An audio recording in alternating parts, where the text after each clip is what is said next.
Hi friends, this is Bani and welcome to my channel.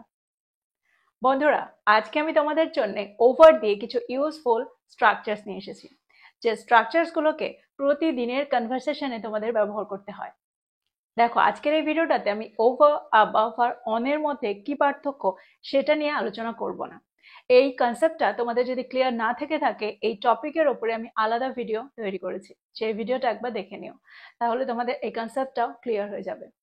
আজকের এই ভিডিওটাতে আমরা কিছু স্ট্রাকচারস দেখবো, আমরা কিছু ফ্রেজ দেখবো যেগুলো ওভার দিয়ে তৈরি হয়েছে আর যেগুলোকে বারবার ব্যবহার হতে শোনা যায়।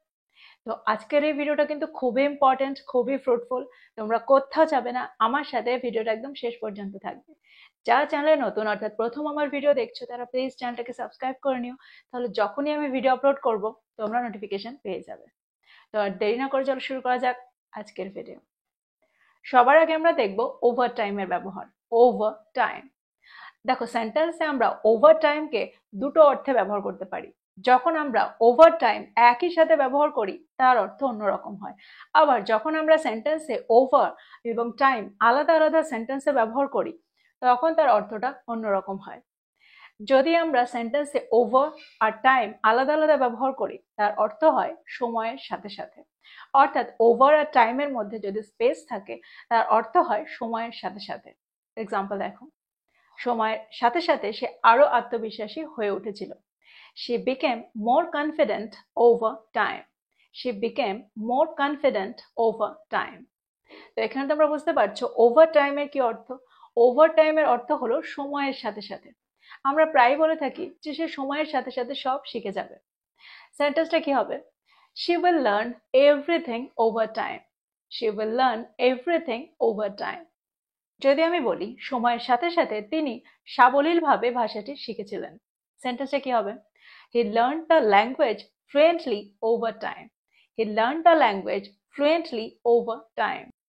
তো এই সেন্টেন্সগুলোর মধ্যে দিয়ে আমার মনে হয় তোমরা বুঝতে পারছো ওভার টাইমকে আমরা সেন্টেন্সে ঠিক কিভাবে ব্যবহার করতে পারি।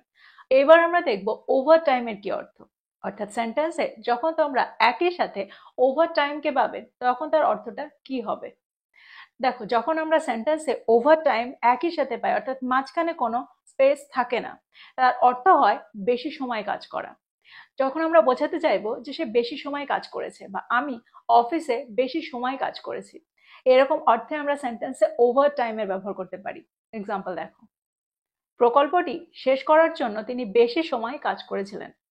She worked overtime to finish the project. She worked overtime to finish the project. Now I hope you got this phrase. ফ্রেজটা তোমরা ভালো করে বুঝতে পেরেছো। ফ্রেজটাকে নোট ডাউন করো আর এটা দিয়ে সেন্টেন্স তৈরি করো। এবার আমরা দেখব পরেরটা। পরেরটা হলো over the course of the day. Over the course of the day, যার অর্থ হলো সারা দিন ধরে। যখন কোনো কাজ সারা দিন ধরে হয়ে চলেছে এরকমটা আমরা বোঝাতে চাইবো, তখন আমরা এই ফ্রেজটার ব্যবহার সেন্টেন্সে করতে পারি। Over the course of the day এর ব্যবহার সেন্টেন্সে করতে পারি। এক্সাম্পল দেখো, সেন্টেন্সের মধ্যে দিয়ে তোমরা আরো ভালো করে বুঝতে পারবে। সারাদিন ধরে তিনি তার প্রকল্পটি শেষ করেছিলেন। Over the course of the day, she finished her project. Over the course of the day, she finished her project. সারাদিন ধরে তিনি একটা সম্পূর্ণ বই পড়েছিলেন। Over the course of the day, he read an entire book. Over the course of the day, he read an entire book. পরেরটা হলো over the months. Over the months, যার অর্থ হলো কয়েক মাস ধরে। আমরা প্রায় বলে থাকি কয়েক মাস ধরে সেই কাজটা করেছিল। এই কাজটা কয়েক মাস ধরে চলেছিল। তো এরকম অর্থে আমরা সেন্টেন্সে ওভার দ্য মান্থস এর ব্যবহার সেন্টেন্সে করতে পারি। এক্সাম্পল দেখো, তিনি কয়েক মাস ধরে একইভাবে অর্থ সঞ্চয় করেছিলেন। He saved money steadily over the months. He saved money steadily over the months. কয়েক মাস ধরে তারা পুরো বাড়িটা সংস্কার করেছিলেন। Over the months they renovated the entire house. Over the months they renovated the entire house. দেখো, সেন্টেন্সে যখন আমরা ওভার দ্য মান্থসকে সেন্টেন্সের শুরুতে রাখি তারপরে আমরা একটা কমার ব্যবহার করব, কিন্তু যদি আমরা এই ফ্রেজটাকে সেন্টেন্সের শেষে রাখি তখন কিন্তু আর আমাদের কমার ব্যবহার সেন্টেন্সে করার দরকার হয় না। যদি আমি বলি কয়েক মাস ধরে তিনি তার চিত্রকলার দক্ষতা উন্নত করেছিলেন। She improved her painting skills over the months. She improved her painting skills over the months.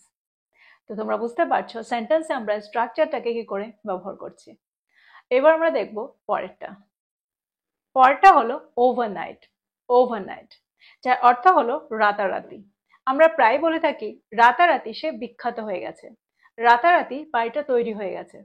তো এরকম অর্থে আমরা সেন্টেন্সে ওভারনাইটের ব্যবহার করতে পারি। এক্সাম্পল দেখো, প্রকল্পটি রাতারাতি শেষ করা হয়েছিল। The project was completed overnight. The project was completed overnight. তিনি রাতারাতি বিখ্যাত হয়েছিলেন। She became famous overnight. She became famous overnight. যদি আমি বলি তিনি রাতারাতি বিখ্যাত হননি, She didn't become famous overnight. She didn't become famous overnight. অনুষ্ঠানটি রাতারাতি আয়োজন করা হয়েছিল। The event was organized overnight. The event was organized overnight. এই সেন্টেন্সগুলোর মধ্যে দিয়ে আমার মনে হয় তোমরা বুঝতে পারলে সেন্টেন্সে ওভারনাইটের ব্যবহার। এবার আমরা দেখব এর পরেরটা হলো over and above. Over and above যার অর্থ হলো তা ছাড়াও, কোনো কিছুর বেশি, কোনো কিছুর ওপরে। আমরা যেটা আশা করেছিলাম তার বেশি। এক্সাম্পল দেখো, যদি আমি বলি তার বেতন ছাড়াও তিনি বোনাস পেয়েছিলেন। Over and above his salary he received a bonus. Over and above his salary, he received a bonus. আরেকটা এক্সাম্পল দেখো, যদি আমি বলি তার উৎসর্গটা ছিল যা প্রয়োজন ছিল তার ওপরে, অর্থাৎ যা প্রয়োজন ছিল তার বেশি, তা ছাড়িয়ে। সেন্টেন্সটা কি হবে? Her dedication was over and above what was required. Her dedication was over and above what was required. পণ্যের গুণমানটা আমাদের প্রত্যাশার চেয়ে বেশি ছিল। The quality of the product was over and above our expectations. The quality of the product was over and above our expectations. তো তোমরা বুঝতে পারছো সেন্টেন্সে আমরা এই ফ্রেজটাকে কি করে ব্যবহার করছি, ওভার অ্যান্ড অ্যাবাভ কে কি করে ব্যবহার করছি। দেখো ফ্রেজটা কিন্তু খুবই সহজ, নোট ডাউন করো আর সেন্টেন্স তৈরি করো। পরেরটা দেখো, পরেরটা হলো ওভার দ্য লং হল। ওভার দ্য লং হল that means throughout a prolonged period of time, অর্থাৎ দীর্ঘ সময় ধরে। যখন আমরা দীর্ঘ সময় ধরে বা দীর্ঘ সময় জুড়ে এরকম অর্থ সেন্টেন্সে করতে চাইবো, তখন আমরা এই স্ট্রাকচারটার ব্যবহার, এই ফ্রেজটার ব্যবহার করতে পারি। এক্সাম্পল দেখো, যদি আমি বলি দীর্ঘমেয়াদী লক্ষ্যগুলোর জন্য দীর্ঘ সময় ধরে প্রচেষ্টার প্রয়োজন বা প্রচেষ্টার দরকার, সেন্টেন্সটা কি হবে?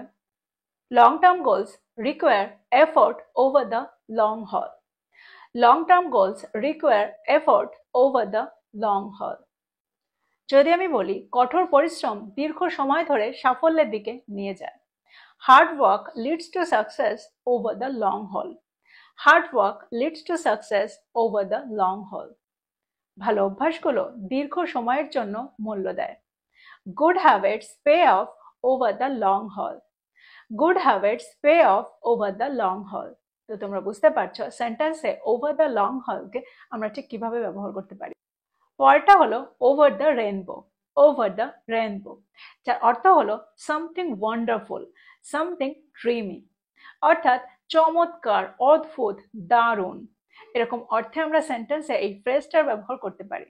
এক্সাম্পল দেখো, আমরা বিশ্বাস করি আমাদের ভবিষ্যৎটা স্বপ্নময় হবে বা আমাদের ভবিষ্যৎটা দারুণ হবে।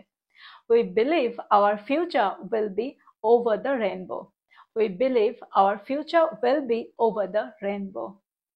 তার স্বপ্নগুলো সবসময় চমৎকার বা অপূর্ব। Her dreams are always over the rainbow. Her dreams are always over the rainbow. তো তোমরা বুঝতে পারছো এই সুন্দর ফ্রেজটাকে আমরা কত সহজেই ব্যবহার করতে পারি, ওভার দ্য রেইনবো। পরেরটা হলো ওভার দেয়ার। ওভার দেয়ার যার অর্থ হলো ওখানে। যদি আমি বলি ওখানে ফুলগুলোর দিকে তাকাও, look at the flowers over there. Look at the flowers over there. তিনি ওখানে লেকের ধারে থাকেন। She lives over there by the lake. She lives over there by the lake. আমি আমার বইটা ওখানে ফেলে এসেছিলাম। I left my book over there. I left my book over there. তো তোমরা বুঝতে পারছো সেন্টেন্সে আমরা ওভার দেয়ারকে কত সহজে ব্যবহার করতে পারি। ওখানে, এরকম অর্থে আমরা সেন্টেন্সে ওভার দেয়ারের ব্যবহার করে থাকি। যদি আমরা বলি এখানে, তাহলে কিন্তু আমরা ওভার হেয়ারের ব্যবহার সেন্টেন্সে করতে পারি। যদি আমি বলি এখানে ফুলগুলোর দিকে তাকাও, তাহলে সেন্টেন্সটা কি হবে? Look at the flowers over here. Look at the flowers over here. তোমার যে বইটা দরকার সেটা এখানে। The book you need is over here. The book you need is over here. তো তোমরা বুঝতে পারছো সেন্টেন্সে আমরা ওভার হেয়ারকে কি করে ব্যবহার করছি। যদি আমি বলি আসো এবং এখানে এসে বসো, এরকম সেন্টেন্স আমরা প্রায় বলে থাকি। সেন্টেন্সটা কি হবে? আমরা এটাও বলতে পারি এসে এখানে বসো। Come and sit over here. Come and sit over here. তো আমার মনে হয় সেন্টেন্সে ওভার দেয়ার আর ওভার হেয়ারের ব্যবহার নিয়ে তোমরা আর কোনোভাবেই কনফিউজড হবে না। পরেরটা হলো all over. All over that means সমস্তটা, পুরোটা। আমরা এরকম অর্থ বাংলায় প্রায় বলে থাকি যে সে সমস্তটাই দেখেছে, সে সারা পৃথিবী ঘুরেছে। তো এরকম অর্থে আমরা সেন্টেন্সে অল ওভারের ব্যবহার করে থাকি। এক্সাম্পল দেখো, যদি আমি বলি তিনি সমস্ত দেশে ঘুরে বেরিয়েছিলেন, she traveled all over the country. she traveled all over the country. সারা শহরটা জুড়ে উৎসবটা উদযাপিত হয়েছিল।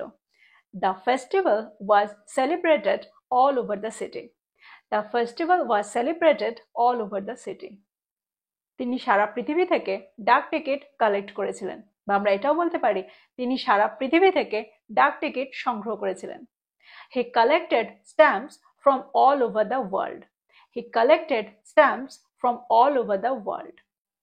তো এই ছিল কিছু ইউজফুল ফ্রেজেস, কিছু ইউজফুল স্ট্রাকচার্স, যেগুলোকে তোমাদের প্রতিদিনের কনভারসেশনে ব্যবহার করে নিজেদের কনভারসেশনটাকে আর একটু অ্যাডভান্সড করে তুলতে পারো। তো প্রত্যেকটাকে নোট ডাউন করো আর প্রত্যেকটা দিয়ে নতুন নতুন সেন্টেন্স তৈরি করো আর সেগুলোকে ব্যবহার করো। তো এই ছিল আজকের টপিক, এই ছিল আজকের ভিডিও। ভিডিওটা ভালো লাগলে লাইক করতে ভুলে যেও না, বন্ধুদেরকে শেয়ার করো যারা ইংরেজি শিখছে। So this is all about today. I will be back with another video. Till then, take care. Thank you for watching this video. Bye bye.